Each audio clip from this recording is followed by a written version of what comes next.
Hello, hello, Instagram. This is Dr. Marie Thouin. I'm a dating and relationship coach. I am coming to you to discuss something very interesting, kind of controversial, and that is the loss of desire in long-term relationships. And not just any loss of desire, but when we have a straight hetero relationship, long-term marriage, and a woman loses desire. So it is a pretty stereotypical scenario. I think a lot of people assume that women don't have as much sexual desire as men in general, and there's this progression of a long-term relationship where that's often the scenario. So I, have been questioning, like, what is happening? Are any of the stereotypical answers to that question true, or are there more things that we can discover? And I am going to invite my good friend, Dr. Jessica Gold, to come and help me think about those things, because that is something that she works with very closely with her work with men and her work with couples. So here she is, Jessica Gold, a relationship chemist. She's actually a trained MIT chemist turned wonderful relationship coach. Here she is. Hello. Hi, Marie. So good to see you. So good to see you too. It's been a little while since we talked. I know. So I'm glad we're doing this again. Yeah, likewise. So I'm hearing a little bit of echo. Do you have any headphones by any chance? Because last time this happened, like it did show up on the recording. Okay. I'm using a mic. I am mic'd, but let me just see if this helps. I think it's when I'm talking, I'm hearing. Oh, I think that's better. Perfect. Thank you Okay. so much. You're Can welcome. No you worries. hear me? Yeah. Okay, great. Awesome. So I was just telling folks about the context of our conversation, the kind of stereotype of the women's loss of desire in long-term hetero partnerships. And just, right off the bat, I want to say we're not ignoring, like our queer friends from this conversation. Hopefully that can be useful. But I know that both you and I work with a lot of hetero couples who run into that pattern, and I would love to pick your brain on that. So before we jump in, do you want to introduce yourself and what you do? Yeah, sure. Absolutely. Yeah, so I'm Dr. Jessica, and I was trained as a scientist. I have a PhD in chemistry, and I have a degree in neuroscience. Um, and I was all left brain all the time in my life, which resulted in really stressful relationships because logic just really doesn't work for passion and deep connection over the long term. And today I call myself a relationship chemist. It's a different kind of chemistry than organic chemistry. The way I got there is a wild story, and I talk about some of it in my TEDx talk, which is Chemistry for Your Sex-Starved Marriage. I was with my ex-husband, for 9 years, and he is a therapist. So we ran into some of these difficulties. I know what it's like to feel like I don't have desire, or I don't want sex, or I don't even know how to talk about it, because I came from a very repressive background around sexuality. And I also got to see him seeing clients in his therapy practice, and I decided that might be something I would like to do. Um, so today I'm trained as a coach after living in spiritual communities for many years after finishing my postdoc, and I specialize in working with left brain men in tech and couples.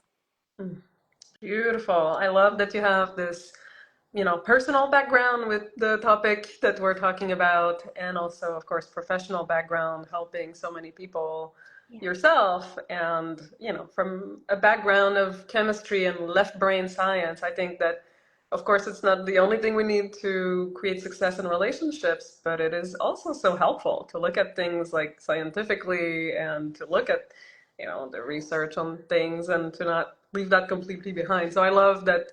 I think we both have this like foot in the scholarly world, but also, of course, the maybe bigger foot in the practical, coaching, emotional world of what is really happening with us.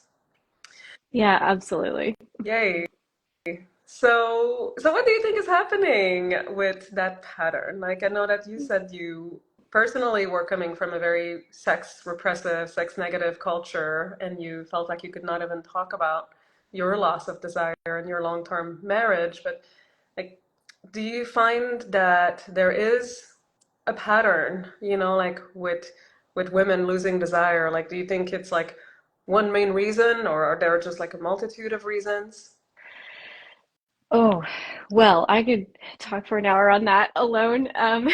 And to give a few highlights, yes, there is a pattern and it's supported by research. First, there was a pivotal 1999 article, piece of research that came out in JAMA, the Journal of the American Medical Association, that really did show that women have much higher rates. They called it sexual difficulties. It wasn't necessarily desire than men. And then there was a 2006 study, I believe, that global study by Pfizer that looked at 20,000 people and really did show that the most common sexual dysfunctions that women reported were lack of sexual interest, pain, difficulty with lubrication, and those were at high rates. Whereas for men, what they reported was struggles with finishing before they wanted to and erection problems. Mm-hmm.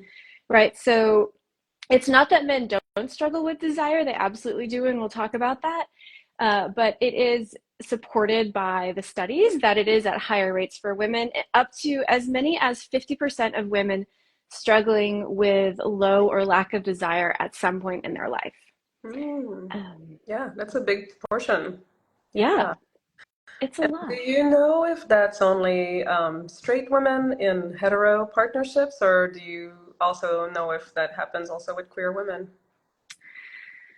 I didn't look at whether they specified that in those studies. That is a great question. I do know that all women struggle with this, no matter what relationship they're in, just from my own experience. Hmm. But I don't have the numbers from the studies on that. Yeah, yeah, Yeah, that would be so interesting to compare. it would for sure. And I think that what's going on is, as Nan Wise, like the great sex researcher, tells us, she says, sex is biological, psychological, and social. Hmm. And so the factors that affect this for women are so varied. Yeah. However, there are a lot of trends that I Hmm. see. Mm. Yeah. Oh my gosh, I'm so curious. Yeah, yeah, I have definitely experienced like so many different reasons why people would lose desire, but I'm curious about the main trends that you do see. Yeah. The biggest issues that I have seen in my work, and keep in mind, this is just from my own sample size of working with around 500 men and couples over the years, but is purity culture. Uh-huh. So just this very intensive shaming of women that disconnects us from desire, pleasure, and sex, and shames us so intensively and says it's not okay to want this. It's Mm-hmm. not okay to talk about it. Mm-hmm. And even if you do want it, it's not okay to ask for what you want. It is only for procreation. And it is only, and even then, it's to please the man Mm-hmm. while you're making babies. And that holds the majority of women back that I see, just this pervasive cultural and religious indoctrination.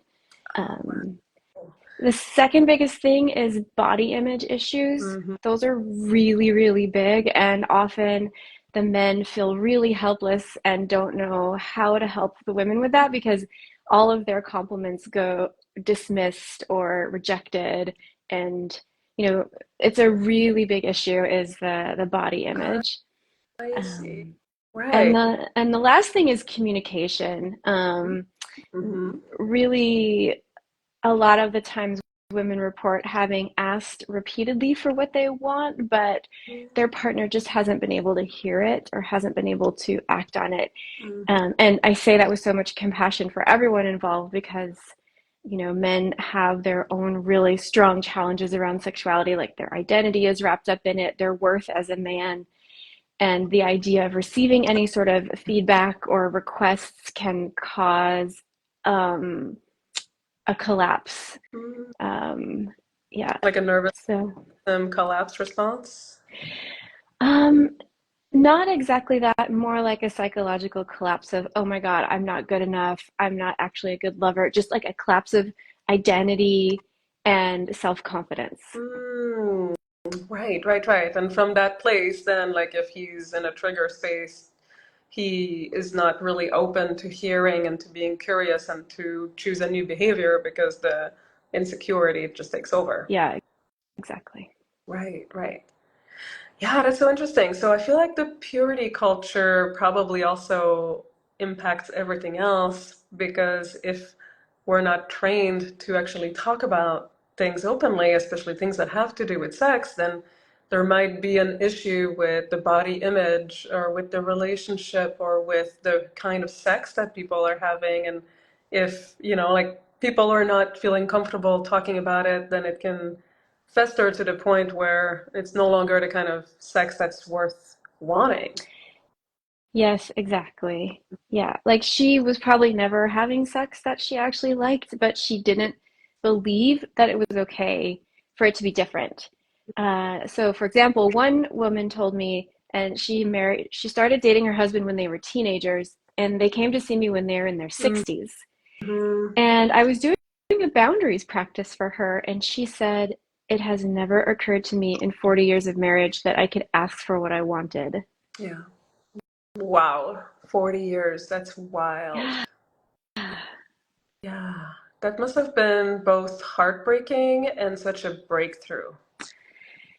Yes, yes. And it was very new for him to Mm-hmm. hear that too. Mm-hmm. And to think that the way he had been doing this for 40 years was something that she didn't actually like. So it was really tender.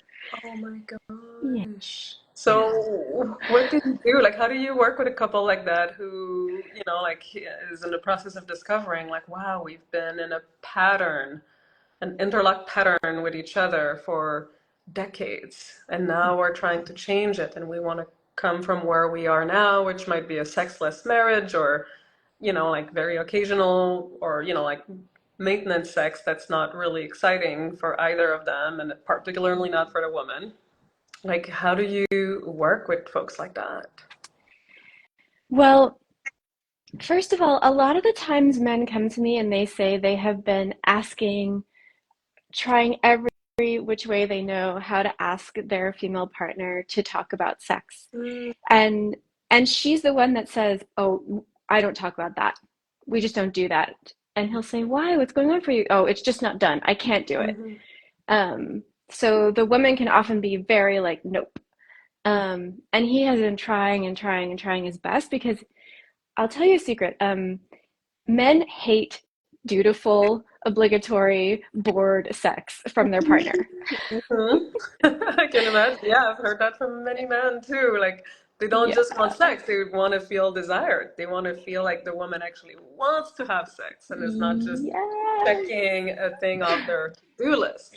They are dying to know how to turn us on. Right. Just dying. Yes. Um, and so with a couple like that, I often start by, letting him know, like really that, like giving him, what's the word, positive feedback for the efforts that he has made, right? Mhm.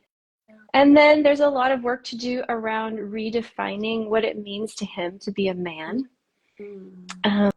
Um, because one of the big issues is that while women have had to ask themselves, um, what does it mean to be a woman? And who am I when I love sex, when I don't want sex? Who am I as a mother when I'm not a mother? Like, we have to ask these questions, and our identity isn't wrapped up in being a sex goddess. Mhm. But for men, they haven't actually gotten to the point in our culture where they're asking themselves that question Mhm. of what does it mean to be a man if I'm not having the sex that I want, or if I'm not a sex machine, or if I'm not desired? What are some other markers of worth? Mm-hmm.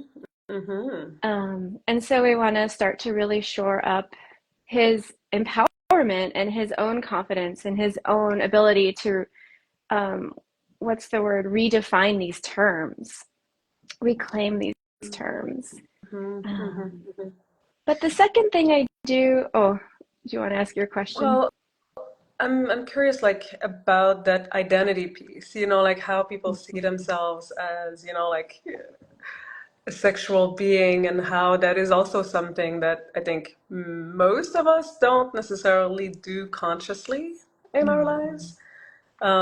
And how important it would be to really reckon with that question, especially when we wrap sex into, like a duty or, like I think a lot of women get married and they start feeling like sex is part of their role as a wife. Yeah. And so, like, how do you like redefine yourself as a sexual being from within a relationship where you have a lot at stake?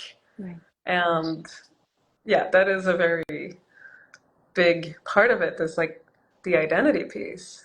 Hmm. So what I like to do is to take sex off the table for a period of time. Yes. Yeah. And it's quite shocking to most couples, Hmm. um, because they usually come and they're expecting for the work to try to be to get them to have more sex. Right, right, right.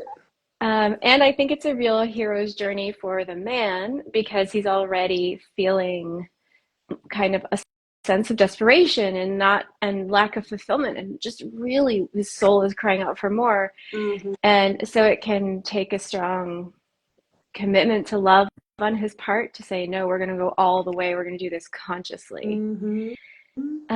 But it is like the magic. It's really the magic touch to do that. Yeah. Um, So how long do you tell people to take sex off the table for? well, I don't want them to be shocked, but I do like at least a month. Hmm. If they can tolerate it, I do think 6 months is more ideal. Wow. Um, Wow. and then women start to tell me, oh my gosh, I don't feel overwhelmed. Because often he would come toward me so fast and it was too much too soon. Mm-hmm. And there was no space and I was suffocating. Yeah. And then she finally has the spaciousness to notice, oh, I want to move toward him. Mm-hmm. Mm-hmm. But the thing is, I don't have them take sex off the table and then do nothing. I have them play really hot games with each other. Oh. Ooh, that's so exciting. So we bring the play back. Oh. And in the process of playing these games, they learn communication because communication is a big element of the games, and boundaries, Mm-hmm. and asking for what you want, and consent. Mm-hmm. Mm-hmm. And as they're engaging in these games, I know even I say do it close on and close off, um, Mm-hmm. but they're not allowed to have sex. Okay. And it is so exciting.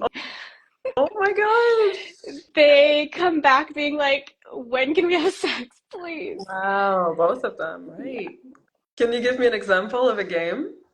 Well, a pretty easy one that's super fun is the yes no maybe game. Uh-huh. Um, and it's where you spend like 5 minutes taking turns touching each other. Mm-hmm. And the one who's being touched, you're just constantly giving feedback. You're saying yes, yes, yes if you like it, and Mm-hmm. no, no, no if you don't like it, and Mm-hmm. maybe if you're unsure. Yeah, yeah, yeah. And then the giver of touch has specific instructions for what to do in response to the feedback. But it's a really low stakes, pressure off way to get feedback from your partner. And normally, even a partner who would tend to collapse in the face of feedback does not collapse in this game Oh, yeah. when she says no or he says no. Hmm. Yeah. Is it because it's framed as a game and not like real life? Like I'm not really getting rejected because it's like, there's a container around it?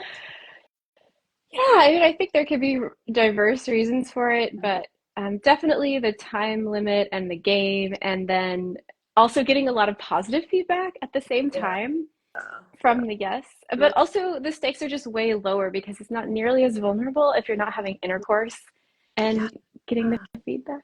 Yeah. That makes a lot of sense. Yes, if you take the genitals out of the equation, it's a lot kind of, easier on people's ego and sense of self and Yeah. Yeah. yeah, and yeah, lower stake. That sounds really wonderful and very illuminating. Uh-huh. And there's lots of variations of this game. I mean, I play it with my partner too, because Yeah. it's just so much fun. And by the end of it, we're like, rawr. Uh, Yes. Yeah. And I like the um, idea of kind of rewiring your patterns because I think also what happens in long-term relationships, and I've definitely experienced that, is that you start having sex a certain way. And, you kind of think you figured out what works for your partner and what will make them come, but it's not a present co-creative experience. It's kind of a like routine thing that, might kind of work on the surface, but it's not intriguing. And I think a lot of, women want to have present, intriguing sex. So taking all of that off the table first would be a really good way to just like give room for something new to emerge. mhm. Yep. Yeah, and that's what they report. Women who play these games tell me that the more they play, the more creative they're getting, and the more they're pushing their edges and pushing his boundaries, because it's a lot harder oftentimes for the woman to get a no from the man. Oh, Uh, yeah. they really have to try.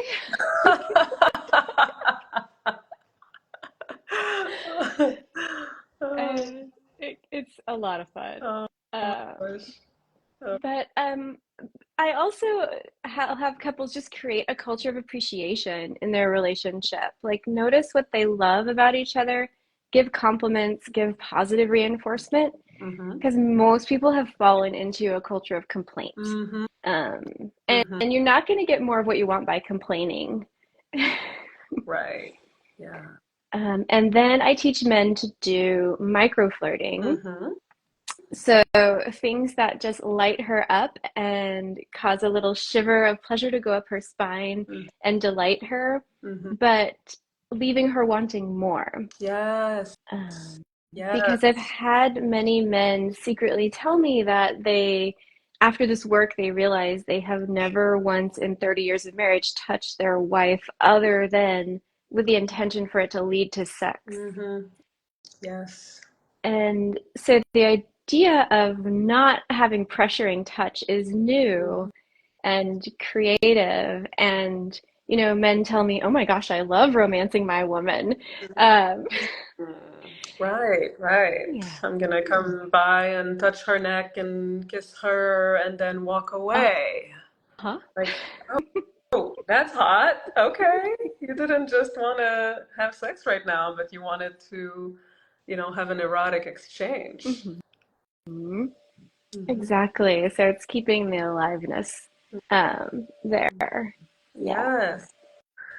Oh my gosh. I wish you could teach that stuff to, like men, I mean, and women when they are 18 years old or something, because I feel like most of us just get into those patterns of obligation and we don't Mm. explore our erotic selves from within long-term relationship containers.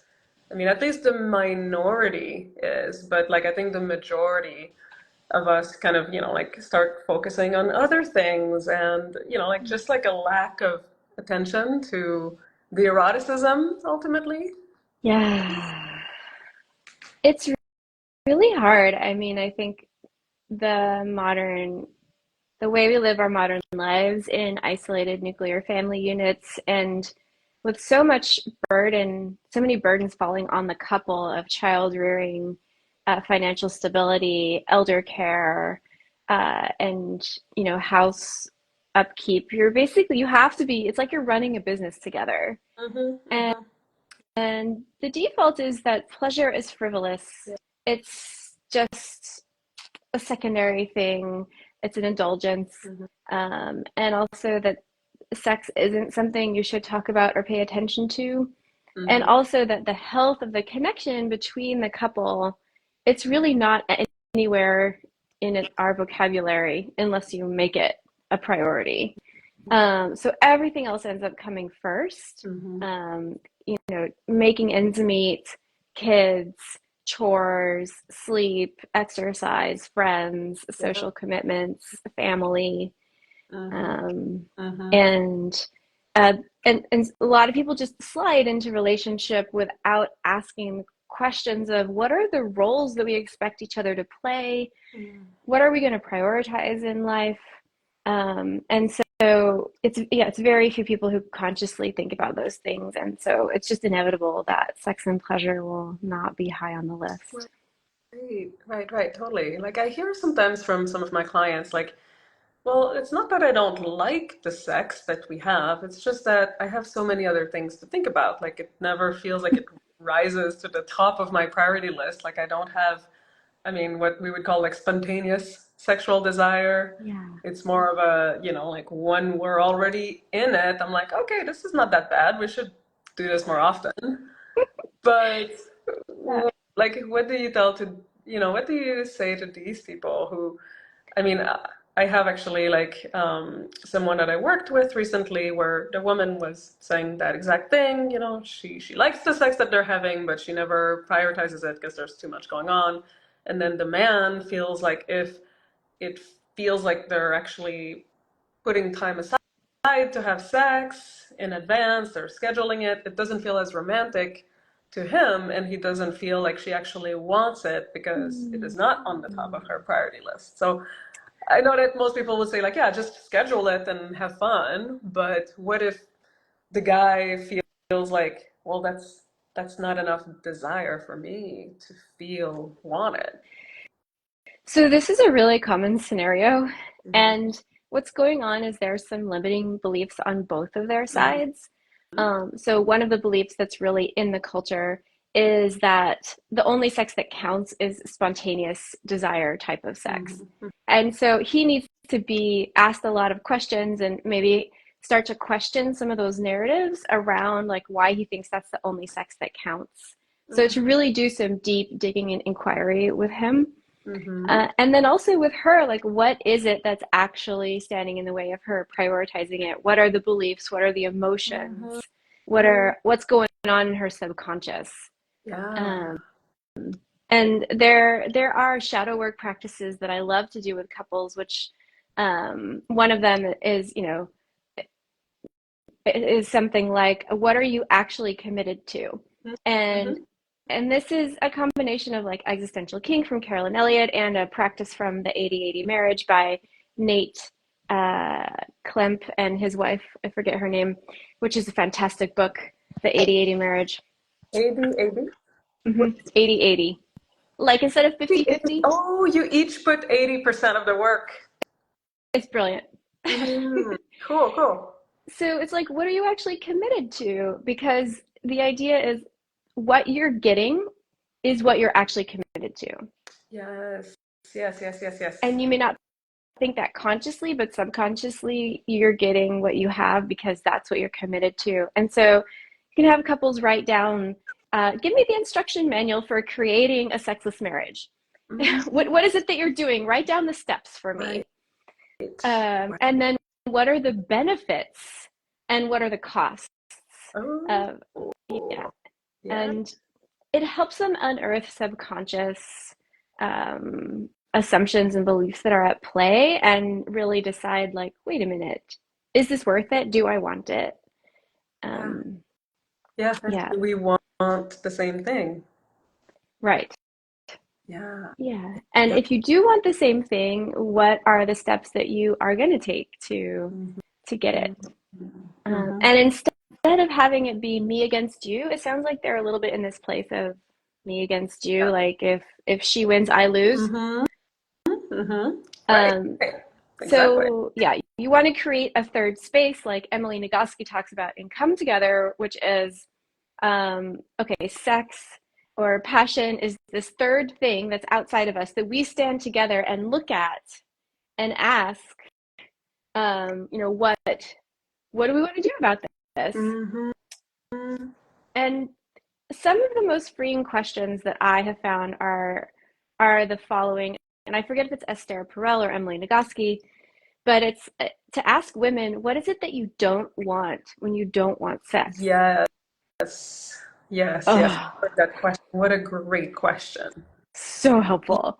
Yes. My Yeah, I think it's partner Emily asked me Nagoski. that. I've Oh, go heard. ahead. Oh, I think it's Emily Nagoski. I'm pretty sure I heard her in like some kind of speech or book. Yeah. Okay. It's like, oh, I don't want pain, or I don't want to be bored, or I don't want to feel demanded upon. Yeah. Things like that. Yes, exactly. And one time my partner asked me that question when I was dragging a little bit to one of our rituals, Hmm. and I was like, "Oh my God." And then I told him, what I didn't want, and he said, "Okay, well, let's just not do that." And then I was like, "Oh, great." Yes, then you can want what you want and put your full heart behind it. Mhm. And then the companion question, of course, is what is it that you do want? And we do Yes. want sex. Hmm. Uh, But, Emily also says, or Dr. Nagoski also says, that couples who maintain strong connection over the long term, they have three things. Hmm. They trust and admire each other. Hmm. Hmm. Um, they have both decided that sex is important for their relationship, Yes. right? And not everyone has to decide that. Like many couples don't have sex and they're fine with it. Hmm. But if it's a problem, it really is something you have to both decide together. Hmm. Um, and the third one is forget about what anyone else's opinions are about what you should or should not be doing or what sex should look like and Hmm. figure out what's true for you. Hmm. Um, and I like to say, approach sex like a real performance. Oh, Now, people might think that's weird, but what do this is you what I. mean? So think about a real performance and what you do. Like when I used to play the piano, Hmm. when I had a new piece to learn, I would first learn the right hand part of it, Hmm. right? I would break it down, and then I would learn the left hand part of it. Yeah. And then I would try to put them together, but without any special frills. And then a little by little, I would add the crescendos and the fast parts and the diminuendos and the Hmm. flair, Yes. right? And then Yes. after a while, I would start to memorize it so that while I played, I could embody it and move my energy with it and like get into the soul of the piece. Yeah. And I think I love giving ourselves permission to do that with sex, where you're like, let's break it down. What happens if I just do this to you with my hand? Or what happens if I just do this thing? Tonight, let's just practice this one thing like total nerds with Mm-hmm. absolute permission to get it wrong and curiosity. Um, and, Mm-hmm. and so you start to learn each other's operating manual Yeah. by Yeah. breaking it down. You don't go into the main competition untrained, unpracticed, without having broken it down, turned it over, studied, asked a bunch of questions, and gotten your body some muscle memory. Oh my gosh. Yeah, what you're Yeah. saying is that, again, kind of getting away from the idea that the only kind of sex that counts is spontaneous sex, Mhm. that sex and eroticism and erotic connection can actually be a practice, like you Yeah. practice the piano. And it's, of course, not something that is, like just like scripted, but it's something that you can break down into smaller pieces and focus on those smaller pieces. I Yep. really like Betty Martin's Wheel of Consent. Yeah. So when I think about breaking sex into pieces, I think about the wheel, where like on the one quadrant you have you're doing the doing and I'm receiving, Yeah. but it's for you. The other one is you're doing something and I'm receiving, but it's for me. Yeah. And then the other one is I'm doing something for me, and the other one, Mhm. I'm doing something for you. And how amazing it is to be able to break that down and to just like Yeah. linger in every quadrant and really enjoy the dynamic that's happening in each one of those pieces. Yeah. Yeah, exactly. And you can play each quadrant as a game. Um, Mm-hmm. you can play it as a non-sexual intimacy game if you've taken sex off the table and practice those different energies. Mm-hmm. It's really fun for couples to explore that. Mm-hmm. Um, but there was something else about it. Uh, oh, it's that thought has flown away for now. Oh, what I love to do is also what Nagoski talks about, which is center pleasure. Mm-hmm. So oftentimes, like, do you want to have sex? It's a no-go, but can we just be in pleasure together? Can we explore pleasure Mm-hmm. uh, in these different quadrants of the wheel of consent, or any type of pleasure together? Mm-hmm. And Yeah.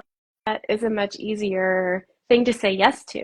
Right. Um, Right, yeah. right, right, right. Yes, exactly. If we take pleasure out of the box of what we even define as sex, which is usually intercourse, like that's sex and everything else is just foreplay. But if we center pleasure, outside of that little box of intercourse, then it just opens Yeah. up relational avenues that maybe have gone unexplored for years and decades. Mm-hmm. Yep, absolutely. Yeah. So um, these things just change the nature of the game, and it's no longer a stalemate. Hmm. Let's see, I have another question, but I also want to invite people who are watching live to type questions in the chat if you have them. I'm sure we would love to riff with people here in the audience, so feel free. But in terms of what I was curious about, I also wanted to touch on the issue of monogamy and non-monogamy because in my practice, I get a lot of people who are either transitioning from monogamy to non-monogamy or are already polyamorous or non-monogamous. And I wonder, like, oftentimes that dynamic of women losing desire over time happens in monogamous couples. Um, and sometimes it can lead to a conversation of, well, is the right thing to do opening the relationship? Um, like if people are so stuck in their roles that they can't stop seeing each other as like, okay, this is my husband and therefore the sex is a duty.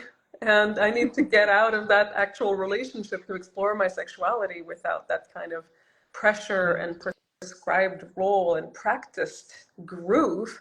right, Um, or maybe the man is saying like, well, I don't want to be in a relationship where sex is not happening, and maybe I've tried so many things and she still doesn't want to have sex, and I don't want to leave, but I don't want to be celibate. That's not right. acceptable to me. Like, in what situations do you think it is a good idea to actually open up the relationship to other lovers versus not a good idea? Right. Yeah, it's a great question. So, um, you know, just to give some context to who I am and where I come from, I have explored nearly every flavor of open relationship in my life. So I really am a proponent of everyone figuring out what works for you. Mm-hmm. Um, I've also have been monogamous and really enjoy that as well. So it's not like one is better than the other or anything like this. But what I see is that most of the time, uh, when couples are have been monogamous for a long time and they're having problems with sex, they're also having a communication breakdown and they're not connected emotionally and they may not be even having non-sexual intimacy. Mm-hmm. So, if any of those things are happening, it is a terrible idea to open your relationship. Do not do it. You will instantly have major drama and be really hurt. Mm-hmm. Mm-hmm. Because very often, what happens when you open is that you meet someone new, start having sex with them, have major NRE, Mm-hmm. fall madly in love, and you're poly newbies, and there's all of these strong emotions flowing all of a sudden. It's a lot to deal with if you don't have good communication with your partner. Yeah, right. On the other hand, I have seen it work. I actually often work with couples in the reverse situation from what we're talking about today, where the woman has higher desire and the man has low desire. Mm-hmm. And it's so interesting Like if you've ever gone on Reddit and read the subreddit r/dead bedrooms, Oh, um, it's so fun. that sounds Um, really fascinating. fascinating and tender. A lot of people are hurting, Yeah. but there's all different stories. There's many stories there from women who have higher desire and their male partner just doesn't want sex. This is something we see a lot in cases if he has enmeshment trauma from his mother, for Yeah. example, or a lot of shame around sexual performance, some issues like that. And so I've worked with a couple where this was the case. The man had enmeshment trauma and he just felt like sex was an obligation. He wasn't able to ask for what he wanted or stand up for himself in sex specifically. And he was just shut down and withdrawn from their sexual life. However, they had great communication. They cuddled a lot. They were really connected emotionally. They were actually both very thoughtful, very, self-aware people doing their work. And eventually his wife said, "I love you. I'm staying. I really want this. And I do need sex in my life. So I'm going to go get it." Um, and I'm not saying that that's the way you should communicate about that. It really depends on who you are. Right. But she did, and it's been going on for years now, and it works for them. But they don't identify as poly. They didn't want to be part of the poly community. They're not like it's all like a lot to them, but they were able to give themselves permission to find this workaround to be happy together, and they are very happy when they're around each other. Even though he does still want to recover from what's going on for him and be able to enjoy sex. So I would say in certain situations it can work. But yeah, what do you So it think? sounds What have like, you seen? well, I mean, it sounds like you're saying like if there's enough emotional intimacy and really good communication and basically like enough in the bank of their connection and their closeness and their bond, it can definitely work. But if that is completely depleted, they're not talking well, they're not connecting well, then it is most likely going to end up in disaster. And I completely agree. I think that is Yeah. the best way to see it. I also think that sometimes the lack of sex comes from resentment, like old piled up resentment that has just like accumulated and hasn't been dealt with over the years. And there's a lack of respect and admiration, like you said earlier. Like that's such a big part of maintaining an erotic life is to have a lot of admiration and respect for each other. So if that is depleted, um, I would almost say, like, well, maybe what they have is not so much a sexual issue. Like, the symptom is a sexual issue. They don't have sex. But the roots is more about the way that they see and perceive each other and perceive themselves in that relationship. And if we can really address that, they might naturally get back to each other erotically. And then polyamory was never really something that they wanted to begin with. Like they were not really polyamorous people or non-monogamous people. They just were trying to address the symptom, but Yeah. they could not imagine addressing the cause because that's harder to do. So yeah, I think to really look at why are people losing desire is important to know before we can look at is opening the relationship a good idea. Yeah, exactly. The sex is kind of the first thing to go when there's an emotional or communication issue. Um, yeah.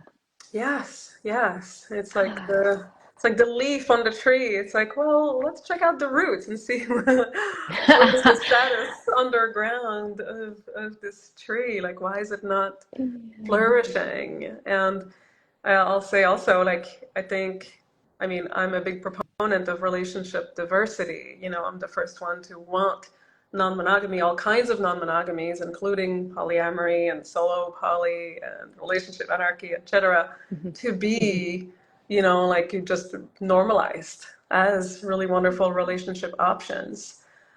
And so sometimes I feel sad because like a lot of people go there just from a reactive place, like Mm, reacting to their monogamous dream not working out.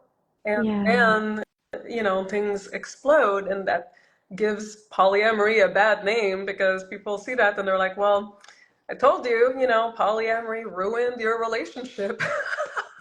oh, yeah, no, Really unhealthy to begin with. It's just the last thing that happened as a, leap of faith of trying polyamory on top of everything else that was happening. And of course it didn't work. But it's yeah, not polyamory's fault. It's, it's because it's so hard to deal with really ingrained issues of resentment and, yes, um, you know, just like you name it, like everything that happens over a course of years and having kids and running a yeah, house together and the stress of life, the stress of older parents and body image and just all of these things that are ultimately like yeah, really tender and complicated. yeah. It's really tough out there. It's really tender. Um, and I think, but learning to provide, we were not trained to learn or to provide a safe enough environment. Oh, I lost your sound. Hello? Oh, I can't hear you. Mm-mm. Oh, you're back. Sorry about that. Yeah, we were not trained to know how to provide like a safe space for each other to feel heard and seen Mhm. and to really express um, what is going on for us.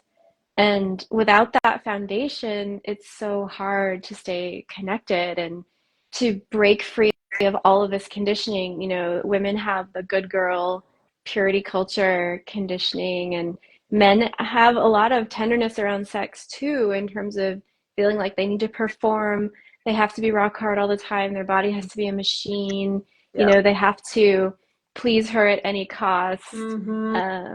Mm-hmm. Yeah. And also the stress of like just having one person with whom to share to fulfill your erotic life for the rest of your life. It's just it puts so much pressure on couples and we don't have the tools or training to break free of all of that. Yeah. Um, Well, that's so true. That mm, means that, everyone actually can benefit from the kind of education that we're providing and the kind of coaching that we're offering because, I mean, everyone is born and conditioned into the society where we have all of these very limited ideas of self-image, self-concept, love, sex, romance, marriage, and the more we can expand those ideas and know that we have some freedom around what kind of relationships do we want to create, then the more authentic we actually can be. yep, I wish I'd learned all this before my divorce, you know, but I had I no clue hear as a that a scientist. lot. I hear that a lot. Oh, Yeah. wow. Well, I could definitely chat for so much longer, but I see the time is running short, and I just want to thank you so much for your wisdom, for bringing all of these different ideas and practices to this realm, and for having really like spent, I mean, at least a decade. I know you're always taking so many courses, you're studying this stuff so diligently so that you can be really, really resourced when it comes to these issues. So thank you for doing this work and being such a healer and a bringer of knowledge in this world. You're welcome. Well, thank you for that, Marie, and it's such a pleasure to talk to you. Thank you for all that you're doing. So do you want to just tell folks where they can find you and what kind of services you provide? Yeah, absolutely. You can find me at bliss-science.com, bliss-science.com. There I have my one-on-one offerings. I mostly work with successful men in tech where they've sold a few companies and everything's working except their romantic life, or their sex life with their partner just isn't going the direction they want it to go. So whether you're single and dating or in a relationship or a couple, I work with you. And if you are looking for some matchmaking, I'm starting to do that as well, which is very Woo! exciting. That's so exciting. You're a matchmaker now. Yay! Is it just And in the Bay Area or is it national or what's your mm, geography? yeah, just Bay Area. Okay, Yeah, Bay great Area question. matchmaker. Mhm. Awesome. And if you want to find out about my group courses, they're not on my website, but you can join my Facebook group, Passionate Relationships. It says Passionate Relationships for Powerful Men, but all genders are welcome and all voices are cherished. I'm in So, it. It's great. You have yes! great content in that group. Thanks. Thanks, Yes. Marie. Thank you so much, Jessica. And if people are curious about my work, of course, you can go to my link tree on my Instagram. I do coaching for individuals and couples and moresomes. And I'm actually teaching a mindful dating class tonight, hosted by Wicked Grounds. And so for people who are single, dating, wanting to do it in integrity, please join me. Alrighty. Well, I hope you have a beautiful rest of your day, and I can't wait to deepen this conversation with you. And it's always so educational and enlightening to have our chats. So thank you so much for doing this with me. My pleasure. Okay. Mwah. Bye, everyone. Thank you Bye. for being here.